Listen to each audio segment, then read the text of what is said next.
Mesdames, Messieurs, peuple congolais, être citoyen, c'est d'avoir franchi les barrières de l'indigène et de l'esclave. Et pourquoi? Parce que l'indigène et ou l'esclave n'a pas de droit, il n'a que des devoirs. Contrairement au citoyen qui a des droits et devoirs envers sa liberté, la dignité et celle des tiers citoyens aussi. Il a des droits et devoirs envers sa nation, son peuple, sa société et voir aujourd'hui la civilisation. Donc, quand vous définissez dans votre tête que vous êtes un citoyen, donc vous avez des droits et devoirs envers la société. Il ne suffit pas seulement de réclamer des droits, mais il faut savoir aussi les défendre. Or, l'indigène ou l'esclave, oui, on lui donne seulement des ordres, il obéit.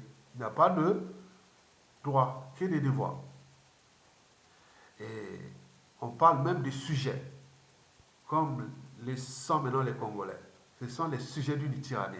Parce que s'il suffisait d'obéir à un pouvoir injuste, illégal et illégitime pour être libre, les sujets d'une tyrannie connaîtraient-ils la liberté, la dignité, la justice? Et n'oublions pas le caractère sacré de la vie humaine et le but même de la condition humaine, c'est-à-dire sociale, et voire existentielle, c'est-à-dire écologique. C'est tous les questionnements. Mesdames, Messieurs, être citoyen, c'est être informé. Et pourquoi? Parce que l'ignorance est la pire des souffrances. Le savoir et la connaissance libèrent. Mesdames, Messieurs, peuple congolais, être citoyen, enfin, c'est d'agir en permanence. Et pourquoi? Parce qu'aucune cause n'est perdue d'avance. Surtout quand elle est digne, juste, noble, légitime et voire civilisationnelle. Mesdames, Messieurs, peuple congolais, la citoyenneté, c'est dans la tête. Parce que c'est la somme des citoyens libres dans leur tête qui font des peuples libres. À la différence des peuples opprimés, les peuples libres, ce sont des peuples où la lutte est constante, permanente. Il arrive une situation d'injustice, d'oppression, de la barbarie, etc., etc. Ils s'indignent parce que c'est une émotion. Et puis, ils se structurent, ils s'organisent et ils agissent. Et ça, c'est de manière récurrente. Et ce qui fait que ces sociétés qui sont libres, ils sont les plus avancées. Mesdames, Messieurs, peuple congolais. Bon, je vais traiter un sujet sensible que j'ai posé à vous, peuple congolais. Et, eh bien oui, le dictateur Sassou Nguesso est-il conscient du mal qu'il fait au peuple congolais et à leur pays? C'est tous les questionnements. Donc, je vais rentrer ici du point de vue d'abord d'un scientifique aussi, et point de vue intellectuel et des citoyennetés. Donc, vous pouvez nourrir tout à fait le débat pour avancer l'esprit de Sassou dégage. Parce que nous sommes là dans la chronique de la chute inévitable, inéluctable du dictateur Denis Sassou Nguesso. Au moment où tous les indicateurs sociopolitiques, socio-économiques, humanitaires, c'est compliqué pour Sassou Nguesso. Au moment où tous les indicateurs macroéconomiques sont au rouge. Donc on va là jusqu'à la chute inévitable de Sassou Nguesso. Sassou Nguesso, c'est un oiseau qu'on est en train de le déplumer. Au moment où il cherchera à voler, trop tard. On va l'attraper comme un lapin. Et donc, vous avez tout compris. Donc, moi, je suis là pour alerter, éveiller les consciences des uns et des autres, des enjeux. Il ne s'agit pas ici de venir s'amuser. Parce que, au cœur des enjeux, c'est des vies brisées là-bas. C'est un pays qui est en train de démolir. Et si vous trouvez ça comme un jeu, c'est pas pour nous. Donc, venez pas s'amuser sur mes vidéos. Je suis là en train de penser aux membres de ma famille au pays, ou à tous ces Congolais, à tout ce monde-là qu'on a laissé dans les conditions d'indignité, les conditions intolérables, insupportables pour tout peuple. Et donc, nous sommes là pour chercher à faire répartir l'ordre de l'aliment. Donc, le combat contre le dictateur Denis Sassou Nguesso est à la fois rude et passionnant à la fois. Oui, rude parce qu'on vit des épreuves, et passionnant parce qu'on voit qu'on est là tout droit, on va tout droit au but et ça se dégage d'ici peu de temps. Mesdames et messieurs, ceci dit. Ouais, revenons sur le dictateur lui-même. Le dictateur est-il conscient du mal qu'il fait au peuple congolais et à leur pays? Bon, pour commencer, il faut aller déjà dans la tête de Sassou Nguesso.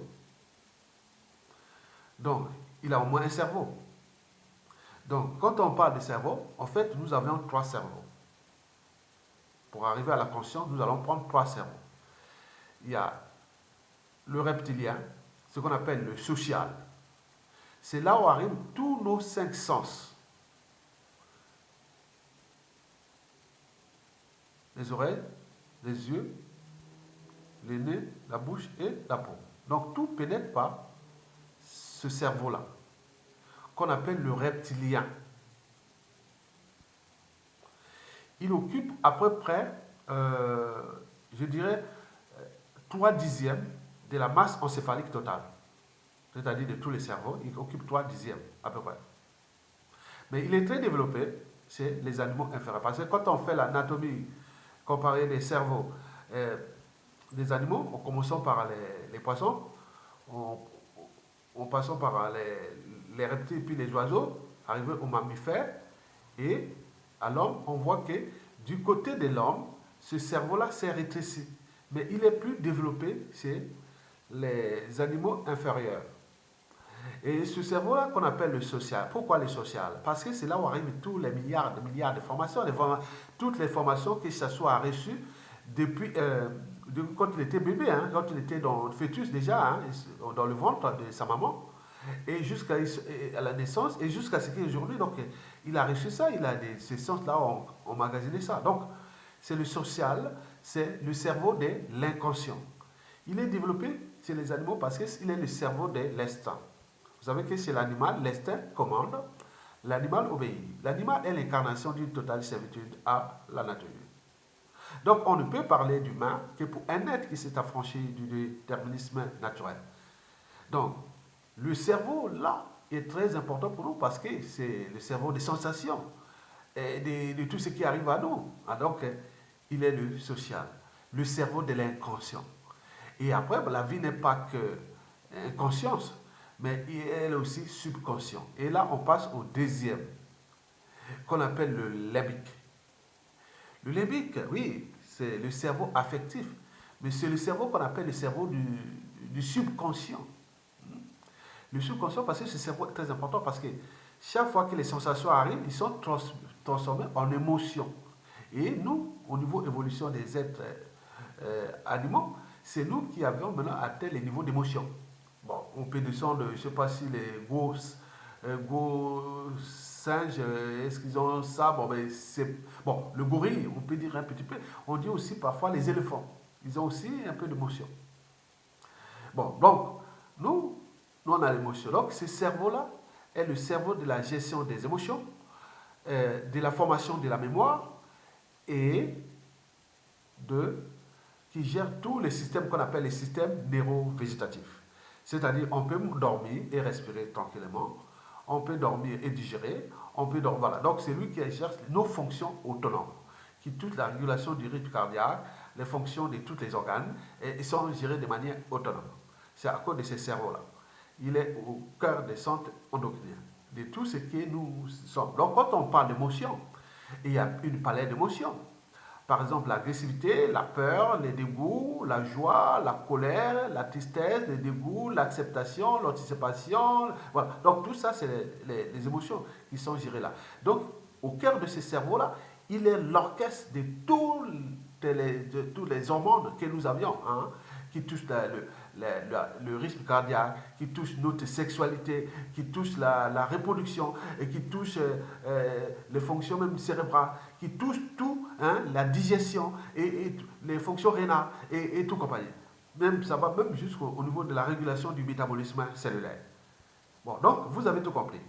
Mesdames et messieurs, ce cerveau-là, bon, la vie n'est pas que émotion, hein, donc il passe au gros.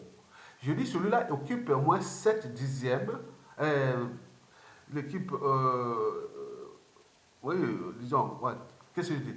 Le premier, c'est-à-dire en pourcentage, hein, c'est 3%. Hein, bon, le deuxième, là, c'est au moins 7%, hein, celui-là. Et le dernier, c'est, comment on appelle, 90%. Celui-là, le gros. Le gros là. Vous avez derrière le cerveau-là, hein, le cerveau-là, voilà.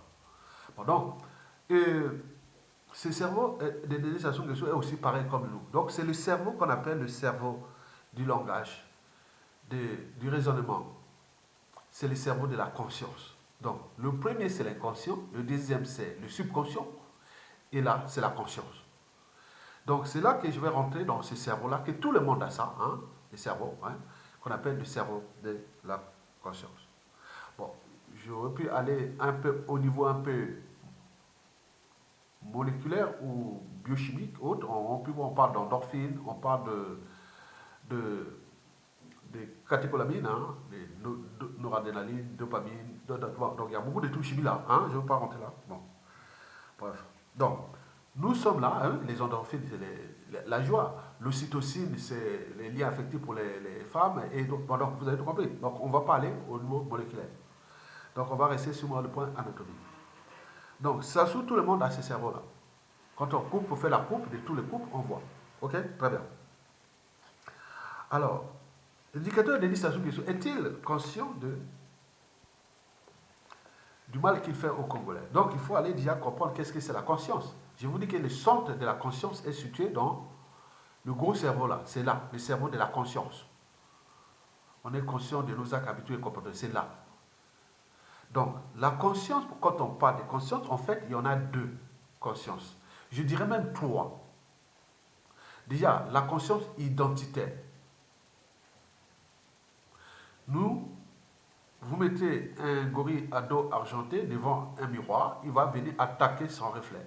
Vous mettez les chats, les lions devant les glaces, hein, les miroirs, il va croire qu'il y a un ami, autre, il ne se reconnaît pas que c'est lui, parfois il va croire que c'est un concurrent, c'est un ami, donc il va regarder, voilà. Mais or que nous, on va regarder sous le miroir, on est conscient, une nouvelle identité, on sait que c'est moi. Je regarde mon visage, ah, vous reconnaissez, c'est M. Ayatollah. Donc, nous sommes conscients de cette identité-là.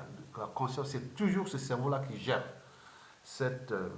Donc, l'information vient des 5 centres, là, on voit pour les autres. Il est rentré là, à travers le nerf optique, et transmis en courant électrique, c'est les flux nerveux, et ça arrive au niveau du deuxième, ça se voit en normande, et puis ça monte, ça. Bon, bref. Donc, la conscience identitaire, nous l'avions. Nous, les êtres supérieurs, l'homme. Bon. Après la conscience identitaire, nous avons la deuxième conscience, qui est la conscience psychologique. Elle est liée à la raison. Parce que sans la raison, il n'y a pas de conscience psychologique ou de conscience. Et donc, diviser la conscience en trois parties. La conscience identitaire, la conscience psychologique, qui est liée à la raison, et puis la conscience morale, c'est-à-dire la barrière entre le bien et le mal. La conscience de l'individu, hein, comme le dit Sassou Nguesso, est souvent le reflet de la société d'appartenance. Ce fut même le bac, sujet de bac, en France ici en 2015. C'était le sujet des séries ES, en bac philosophie. Ils avaient posé la question, ils sont en 2015, ils en 2020, donc certains sont déjà des ingénieurs, d'autres sont voilà. Et donc, on leur avait posé la question de savoir, la conscience de l'individu est-elle le reflet de la société qu'on appartient? Donc, ceux qui ont fait ce bac-là en France, ils doivent connaître ça. Donc, en réalité, il fallait traiter la conscience psychologique et la conscience morale, c'est-à-dire la raison et la morale. Et faut savoir que, bon, il y a des sociétés, est-ce que les reflets, parce qu'il y a des sociétés où on respecte oui, et le respect des règles communes, institutions, constitutions, tout ça, c'est la règle. C'est un problème déjà d'éducation, mais également de transmission. Et donc là, on sait qu'on doit respecter des règles, parce que ce n'est pas normal qu'on ne doit pas respecter les règles communes, institutions, constitutions, papa. Et respect des normes sociales, oui. Et tout ça, ça dépend de la société d'appartenance de l'individu. Parce qu'il y a certaines choses, par exemple en Chine ou ailleurs, si vous volez de l'argent de biens communs, on vous fout en prison ou on vous coupe les bras ou on vous tue. C'est ça. Au Japon, c'est jugé par, c'est mal apprécié par la collectivité. Je ne sais pas, dans les pays scandinaves, c'est pareil aussi. En Scandinavie, comme la Suède, la Norvège, la Finlande, tout ça, les biens communs, on ne doit pas toucher ça comme ça. Donc c'est un problème aussi de conscience collective. Décryptons maintenant la conscience en tenant compte de... On va prendre 4 indicateurs sociétaux pour traiter la conscience. Bon, le premier indicateur, bon, nous allons prendre on va prendre au plan philosophique. La conscience est liée souvent à la sagesse. On parle de principe. Mais principe, non, je ne peux pas faire ça. Je peux pas. Donc, ce que Sassou Nguesso fait, pour d'autres, il dit non, mais à un moment donné, je ne peux pas faire ça. Je vais continuer à faire ça. C'est sale, c'est pas bon. Il y a des moments où c'est dit, ça te dit, ah, moi, je me dirais sale. Je suis sale, ne me touche pas. Je ne veux pas faire ça. Donc, ça, c'est philosophique. On parle de sagesse. Mais la sagesse ne consiste pas à transformer les gens en ce qu'ils ne sont pas, mais à accompagner les espérances de vie. D'où dans la conscience. Donc, on s'est dit, dans la conscience, je suis sage, non, non, je ne peux pas faire ça. Je ne peux pas faire ça. Vous comprenez? La sagesse, c'est ça. C'est le genre de consensus mental de soi-même. On dit non, oui, non. Vous comprenez? Donc cet indicateur-là, est-ce qu'au point philosophique, Sassou Nguesso est-il conscient de ce qu'il fait du mal aux autres? Est-ce qu'il a la sagesse de dire oui, mais moi, à mes 80 ans bientôt, et que je continue à faire ça, et encore que je suis que de passage sur terre, et que pourquoi je fais du mal aux uns aux autres, ça, au niveau déjà philosophique, bon, il devait déjà, oui, on devait dire non, mais c'est pas bon, quoi. C'est pas bon. Les dictateurs partout, bon, ben, ils peuvent, certes, leur sujet des libertés fondamentales et droits, surtout des libertés fondamentales, mais on ne prive pas ces peuples des conditions de vie. Or, que Sassou Nguesso prive les Congolais des droits fondamentaux, des libertés fondamentales, mais également de leurs conditions de vie. Alors que partout, historiquement, les dictateurs ont toujours apporté des conditions de vie à leur peuple. Mais au niveau des droits et au niveau des libertés fondamentales, souvent les opposants, beaucoup ont été éliminés ou autres. Bon, ça fait partie des standards des dictatures. C'est toujours comme ça. Mais peuple, toujours, ils ont toujours été du côté de leur peuple. On parle des dictateurs nationalistes, patriotes et autres. Regardez ce qui s'est passé au Rwanda avec Paul Kagame. Il va partir là. Moi, je ne sais pas si j'étais rwandais. Historiquement, avec ce qui s'est passé, il faut trouver des circonstances atténuantes à Paul Kagame. Parce qu'il a fait là-bas du bon boulot. Personne ne pourra l'aligner. Regardez ce qui s'est passé à Obiang Nguema. Il est rentré dans une folie de ça, mais regarde ce qu'il a fait. Il faut que lui trouve les moyens aussi de dire non, ah tiens, je cherche les moyens de se barrer. Mais ce qu'il a fait en Afrique centrale, là, oui, nous avons des exemples aujourd'hui. Obiang Nguema et Paul Kagame au Rwanda, Obiang Nguema au Guinée équatoriale. Donc ça, c'est un problème de conscience, de philosophie. Est-ce que, voilà. Donc, le deuxième indicateur sociétaux, on parle de société, sociétaux, ça veut dire de notre société, c'est on reflète la conscience de l'individu, on reflète la société, l'appartenance, parce que ça intègre des problématiques éducation, la psychanalyse de l'individu, la psychologie de l'individu et la masse, la psychologie générale, vous voyez déjà. Et donc, au niveau du deuxième indicateur qui concerne le droit, le droit contre la conscience là, en rapport avec le droit, rime avec la responsabilité. La responsabilité des Denis Sassou Nguesso, oui, la responsabilité politique, économique, sociale, culturelle, humanitaire et voire sociétale. Et donc, Denis Sassou Nguesso est-il conscient de ce qu'il fait du mal au peuple congolais. Donc la responsabilité là, entre la responsabilité et l'irresponsabilité. Est-ce que Sassou Nguesso est-il responsable de ça? Donc est-il conscient de ce qu'il fait? Est-ce qu'on peut les condamner? Est-ce que c'est quelqu'un qui a la tête? Est-ce qu'un fou, on peut condamner un fou?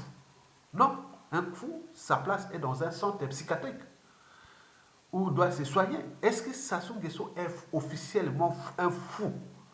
Mais si c'est un fou, pourquoi nous les lançons encore à la tête de ce pays? Donc la responsabilité, la conscience est là.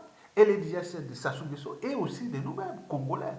C'est dire, est-ce que, demander, voir, est-ce que ça soit un fou? Et s'il n'est pas fou, mais donc il est conscient, mais pourquoi lui continue à détruire et nous les laissons agir impunément? Donc parler de la conscience en termes de droit, c'est penser à la responsabilité civile et pénale. Mesdames et messieurs, donc, Sassou Nguesso est-il responsable de ce qui fait du mal aux Congolais? Sassou Nguesso est-il un fou? C'est tout le questionnement. Et si c'est un fou, oui, pourquoi nous les laissons encore là? Au niveau civil, politique et militaire, pourquoi nous n'agissons plus? Parce que c'est un destin commun, c'est un être qui va partir. Vous laissez votre pays, votre destin à un forcené, à un terroriste, à un névrosé, à un, voilà, à un ivrogne et tout compagnie. Bon, non, c'est vous-même responsable parce que, non, il faut l'arrêter, il faut l'arrêter. C'est ça. Bon, je parle maintenant du troisième indicateur. Le troisième indicateur, il est politique, oui. Dans toute organisation, qu'elle soit État, entreprise ou association, quand il y a un dysfonctionnement, c'est celui qui a la tête qui en est responsable. Le poisson pourrit toujours par la tête. Donc, Sassou Nguesso est-il responsable de ses habitudes et comportements, de ses actes, habitudes et comportements au point politique, des choix politiques et ce qui fait, par exemple, l'impunité est totale. Hein, l'impunité est totale. Il en abuse des moyens de l'État, moyens colossaux de l'État, qu'il utilise contre les Congolais. Et donc tout ça, il faut tous les questionnements. Est-il responsable? Oui, au niveau politique. Vous avez tout compris. Donc, revient toujours à la conscience. Non pas seulement des Denis Sassou Nguesso, mais nous, autant que peuple. Et pourquoi nous, est-ce que nous sommes conscients aussi que Sassou est malade, Sassou n'est pas capable, et au niveau civil, politique et militaire, pourquoi on n'agit pas? C'est ça le problème. Mesdames et messieurs, le quatrième indicateur, oui, est moral. Ouais. La conscience, oui, la conscience et les repères,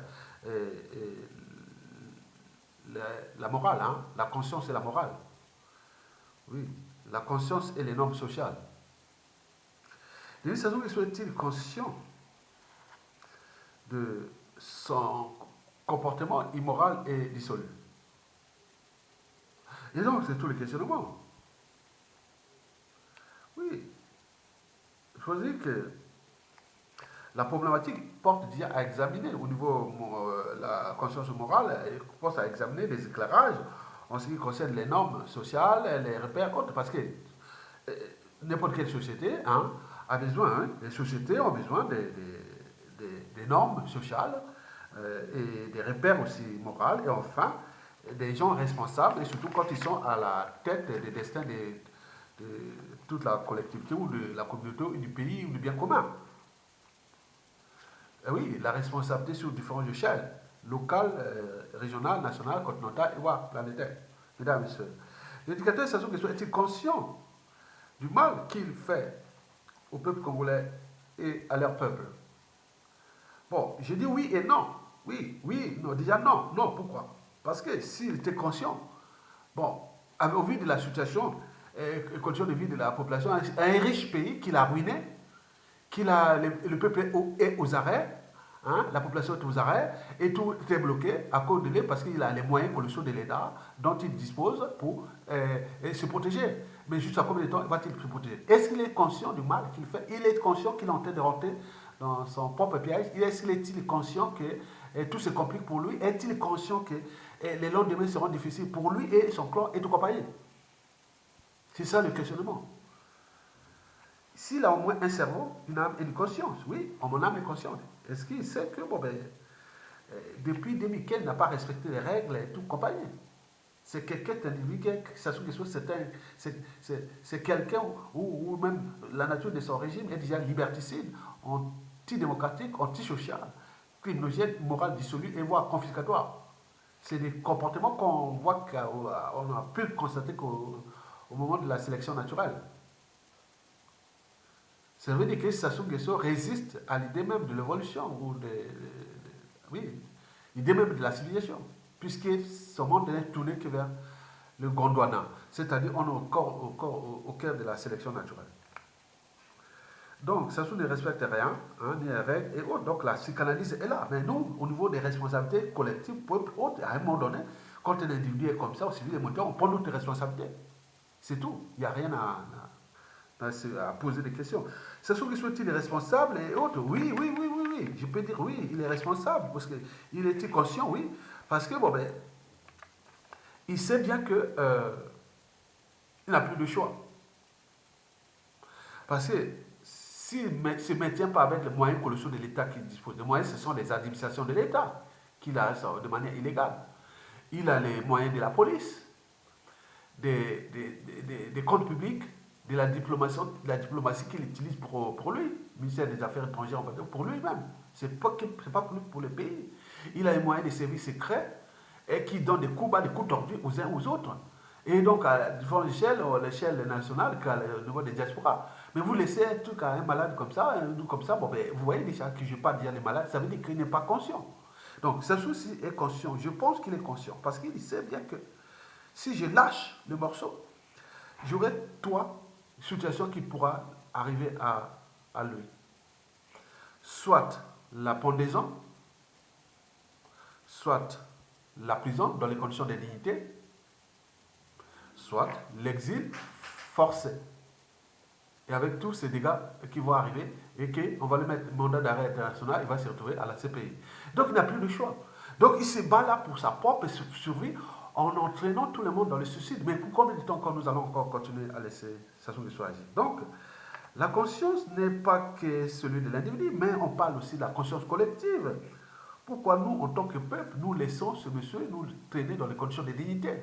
C'est toute cette conscience qui est à nous au niveau civil, politique, militaire, religieux, qui est tant qu'à faire, il faut aller tout droit. Donc rejoignez la résistance, aller jusqu'à faire partie de l'ordre de l'animal, parce que les Congolais seront conscients, libres, dignes et heureux chez eux sans les tyrans.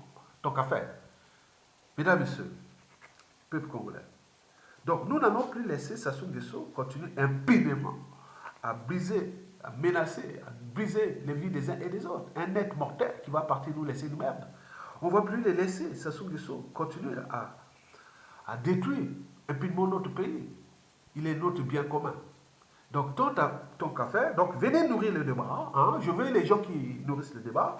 Et donc, on peut continuer. Ceux qui ont des réflexions politiques, philosophiques, sociales, morales, humanitaires et tout compagnie, venez nourrir le débat. Et cette plateforme est à vous parce que nous repensons la presse à Sassou Nguesso. Parce que pendant l'occupation de tous les pays, il y avait des philosophes, il y avait des intellectuels, il y avait des tout.